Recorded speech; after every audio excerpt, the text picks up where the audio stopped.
As Man United changed directions, they once again go to Dalot. Garnacho checked in, and Tuanzebe, the right back, followed him, and he's already in the process of turning. As soon as he does, Dalot already knows it. He's gotten the call. He took a look up and saw, and look at this pass from Dalot. Manchester United have begun a new era with a new manager, and Ruben Amorim took charge against Ipswich Town. They drew 1-1. It was actually a pretty decent performance, in my opinion, but what's it going to look like going forward? Welcome to Campfire Football. I'm Sebastian North. So what we're going to do here is break down a little bit of what this formation looks like, how it's going to be successful, and what kinds of things Ruben Amorim really needs to fix going forward. A lot's been made of the fact that he plays a 3-4-3 system, so let's go ahead and check this out on the tactical board. All right, well, everyone calls it a 3-4-3. I don't. I think it's a 3-4-2-1, and the reason why is Bruno and Garnacho are not forwards. They are not up here. They're not playing as wingers. They are absolutely as part of the midfield. Yes, they are a little further spread apart from each other, more like a right and a left 10. Casemiro and Eriksen make up the rest of the midfield as the double pivots, and Rashford is the solo forward. Now, when you have Casemiro and Eriksen as your two holding midfielders, it's a lot of ground for these two to cover, and I don't think this combination will really work. So Ugarte, who played in the second half, he will definitely have one of these spots, I would imagine. Then you've got a back line of Mazraoui, De Ligt, and Evans. Shaw came on in the second half in place of Evans, and that looked a lot more natural. And then the wingbacks. This is one of the big questions. Like, who plays there? He went with Diogo Dalot, who I think is a pretty logical option. The other one is Amad Diallo, and I was a little surprised by this, and I think he did a pretty good job, especially on the ball. Off the ball defensively, I think he really struggled to know where to be, and well, that's pretty normal because they only had 2 days to train this session. Now, the only thing for Man United that's really bad is that defensively, they tended to drop into basically a back five. And this is not what you want to do. You do not want to get into this kind of situation where you're just inviting teams into your own half and pinning you back, especially if you only have one outlet as Marcus Rashford. And there were times where basically the United team looked like this, just completely deep in their own end. And this is not a way to even counterattack. This is not a way that they want to play.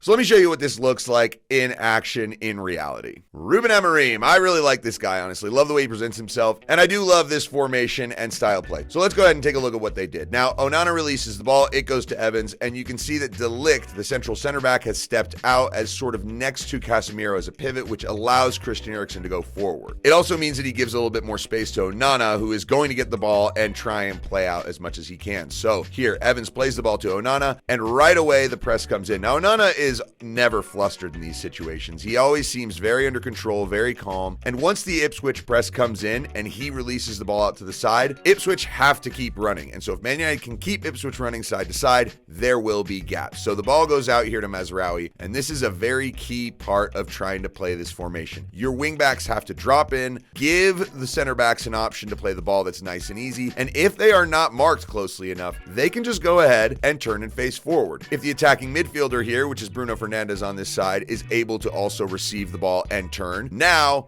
you've got runners and you can quickly attack. So Amad Diallo keeps his run going, receives the ball on the inside, and he just takes off down the line. Take a look. Diogo Dalot has joined the attack here, all the way from the wingback position, and the great thing about wingbacks is that a lot of the time, the opponents just forget about them because they're so deep, and if the play is happening on the other side and you feel you have to pinch in and help cut them out, you lose these guys, and they end up being players who can finish off actions. This ball from Diallo goes in, and he's able to find Rashford, who taps it home. 1-0 to United in 80 seconds. I mean, that was a great start for Amorim. One of the things that I consider a key to this system is you want both of your wingbacks to touch the ball if possible. As I said, it gets the other team running side to side. So here as Mazraoui gets it, the very simple ball is just going back to Diallo. But this time, Diallo has a little bit more pressure when he receives it. He can't really turn. And also, Bruno Fernandes, he's not really in that same space where Diallo could just feed him and run. So Diallo is going to have to go backwards. And you can actually see De Ligt telling him here. So it goes back to Onana. He receives it, and he goes out to Evans. Evans does the simple logical thing of getting it to Dalot, and now you have an interesting little rotation here. As Christian Eriksen drops into this space here, Burns kind of has a choice. I should probably cut off the ball inside and not let him play through there to get out. Yeah, but if the wingback is also pretty confident 1v1,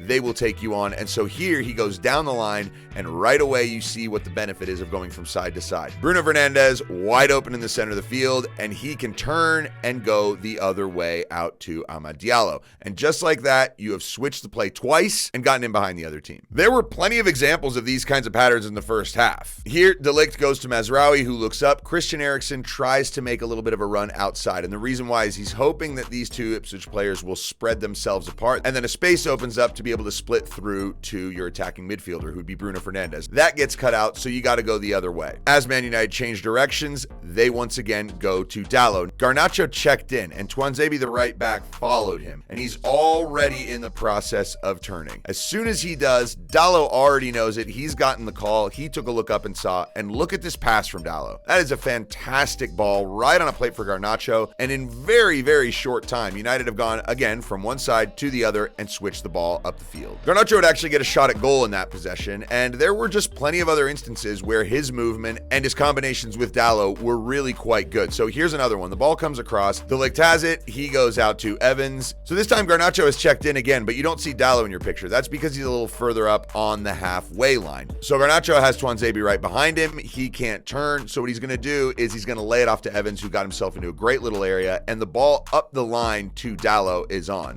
And you can already see Garnacho making this run, darting inside. Dalot's mind is made up. All he has to do is pass the ball right here, and Garnacho can take it and go out to the other side. Man, Andre Onana is such an incredible goalkeeper in so many ways. He is so good with his feet, and I love the way he does this right here. So watch, he puts the ball down, and he basically says to the Ipswich players, like, come on, run. I'm not passing the ball until you come at me. I'm going to take a look. I'm going to see if I can find somebody. And now the run is in. So they're cutting the ball off to Mazraoui, which means it has to go out to Evans. No one else is really open. Once it gets to Evans, he goes ahead and plays Dalot. And now United are in a little bit of a pinch. There's not really anyone open. But once again, Burns tries to cut the ball inside to Eriksen, which he didn't need to do because Eriksen's marked. And Dalot is able to take him up the line again. Now he slows Dalot down, but Dalot is actually able to turn around and combine with his two teammates here. And now they can get the ball out to the other side. Goes to Mazraoui. He plays Diallo. And look at this from Bruno Fernandes. This is really nice. He's going to take a step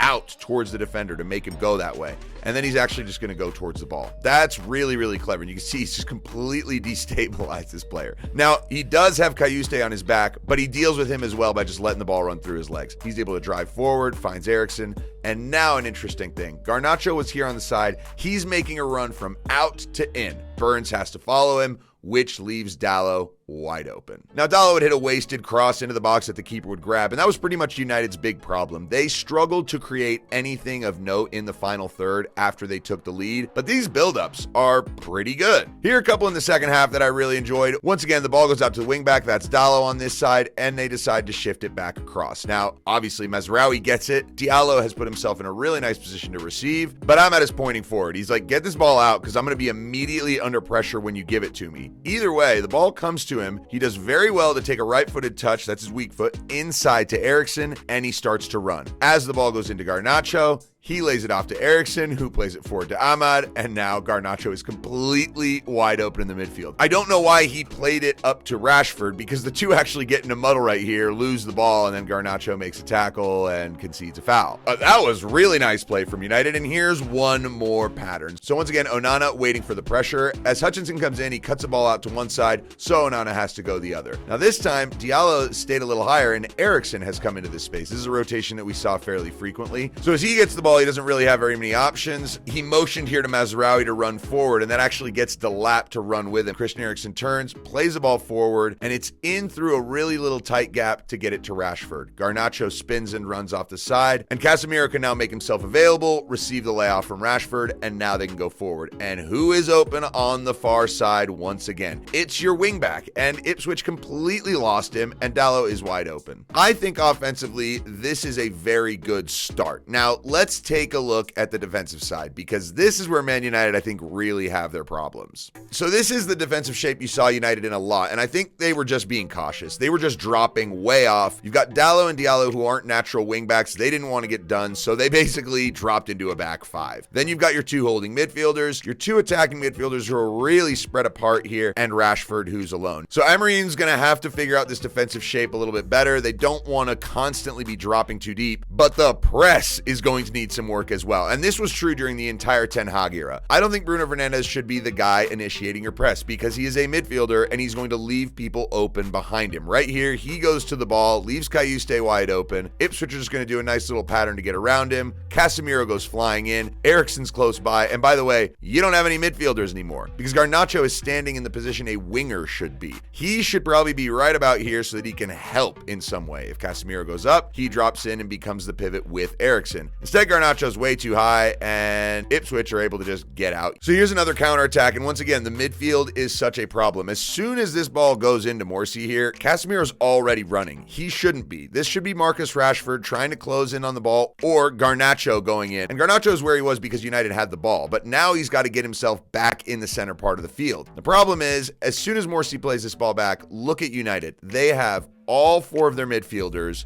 this high up. And Rashford, your center forward, is not even really pressing the ball. So someone's open. Hutchinson, wide open and clear. Who's going to get on his back to make sure he doesn't turn? Well, it was Evans a lot of the time, but he's just too far away here. And when Hutchinson gets the ball, he just spins him, and then Hutchinson's able to poke it away from Christian Eriksen's tackle, and your whole midfield is completely skewered in that moment. These are worrying things to see if you're a manager because you're like, man, we could get scored on any minute. And you don't want your team to drop off too much, but when this is how they press, I mean, you're going to have problems. Once again, Garnacho way too high when this team does not have the ball. Rashford, okay, you're running to put pressure. Christian Eriksen's up here. Bruno, you've got to drop. Instead, they're again so high that it's so easy to just find a split and get out. And Cayuste is able to turn, look forward, and now he and Hutchinson have the run on Casemiro. So I really think that they are going to iron out some of these issues because positioning is something that Amorim is going to be very clear on and what roles each individuals have. But again, if you take a look at the way they are when they're trying to just defend in their own half, I mean, everyone's back here. Marcus Rashford is super deep. Garnacho's going and pressing a ball without cutting someone off. Ipswich, for a little bit of time, were able to kind of have their way with United in these areas. Now, they weren't creating great chances either, but you can absolutely see the problem of having all five players in a line like this. Diallo is so far away. Yeah, I know he's kind of keeping an eye on whoever that is out there, but he can probably step a little closer. And if this switch happens, the ball has flight time. You can shift over and win it. The problem is leaving people open right in the middle of the field. And when Morsi gets this ball, no one's actually pressuring him except Rashford dropping back. And I don't know why Bruno Fernandes, you are the attacking midfielder. You should be marking their defensive midfielder. Why are you leaving him alone? Cayuste gets this ball, takes a shot and puts it over. But eventually in the first half, Man United would pay for not taking their chances with some of those really nice moves they had and allowing Ipswich to set up camp in their own half. Here is the issue with being so deep. Everyone is just sort of standing in the shape that they think they're supposed to be in. The problem is that the opponents can just jump into little spaces. Like Liam Delap could just take a couple steps over and receive a split. But it's multiple players from Ipswich who could all just pick up the ball if they just take a few steps into the right area. And eventually, yeah, it finds Hutchinson. He plays the ball wide to Burns, who gives it back to him. He shoots, scores, didn't really have any pressure on him. It deflects off Mazraoui, who's the furthest away from the ball anyways, and so Man United concede, and it's 1-1. Now, I'm sure Ruben Amorim was not impressed with some of those moments defensively, but I think if you're him, you look at the way the team set up, the way they attacked, the patterns of play in possession, and you go, I think this is a good start. And I agree, because in 2 years of Ten Hag, I did not see that coherent of a system. Sure, they were really poor in the attacking third, but when you take over as a manager, your first thought is not, how can we score goals? It's, how can we be solid? How can we not give anything up? And how can we keep the bloody ball? I really like Ruben Amorim's style, and as a Chelsea fan, I've enjoyed watching Man United struggle for the last decade, but this could be the time where they turn a corner and get close to back to the top again. Obviously, we'll just have to wait and see, but for Man United fans, I do think there is something to be excited about here. Thanks for stopping by. I'm Sebastian North. This is Campfire Football. Take it easy.